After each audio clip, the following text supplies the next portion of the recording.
Praise the lord. దేవునికి స్తోత్రం. ఉదయకాలపు ధ్యానం. ఈరోజు హెబ్రీయులకు రాసిన పత్రిక 1వ అధ్యాయం 7వ వాక్యం. సహోదరి సహోదరులారా, దేవుడు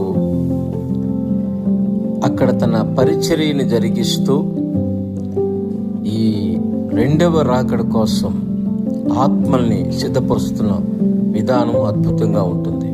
ఒకటి, ఆయన తన దూతలను వాయువులుగా చేశాడంట, శావకులని అగ్ని జ్వాలలుగా చేశాడంట. వాయువు అంటే గాలి.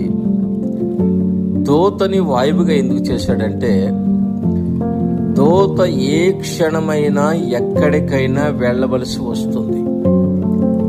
అర్ధరాత్రి సరసాల్లోకి దూత వెళ్ళవలసి వచ్చింది. మనిషి వెళ్ళలేడు, శావకుడు వెళ్ళలేడు. కాబట్టి దేవునికి స్తోత్రం. దేవుడు ఎంత కరుణమయుడంటే చూడండి, నీవు దేవుని కోసం ప్రార్థన చేస్తే, నీ సమస్యను దేవునికి విన్నవిస్తే తన దూతను పంపిస్తాడు, తన సేవకుని కూడా పంపించి నిన్ను రక్షిస్తాడు. అక్కడ సంఘం అత్యాశక్తితో ప్రార్థన చేసింది కనుక అక్కడ ఇమీడియట్గా దూత అవసరం ఉంది కాబట్టి దూతలను పంపించాడు. దేవునికి స్తోత్రం. అదేవిధంగా నపుంసకుడు మరి పరిశుద్ధ లేఖనాలు చదువుతున్నాడు కానీ అర్థం కావట్లేదు కనుక శావకుడైన ఫిలిప్పు గారిని పంపించాడు నపుంసకుడి దగ్గరికి.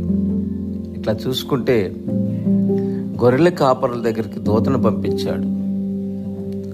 మరి పరిశుద్ధ లేఖనాల్లో చాలా చాలా విషయాల్లో దూతలని శావకుల్ని వాడుకున్నట్టు దేవుడు మనం చూస్తూ ఉన్నాం.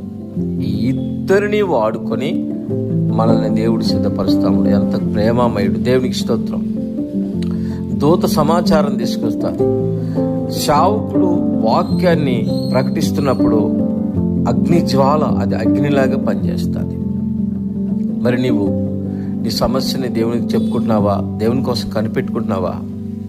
ఖచ్చితంగా దేవుడు నీకు ఇద్దరి చేత సమాచారాన్ని పంపించి దేవుడు నీ సమస్య నుంచి బయట తీసుకొచ్చి నిన్ను దీవించి మహిమకరంగా నిన్ను చేస్తాడు, దీవెనకరంగా నిన్ను నడిపిస్తాడు.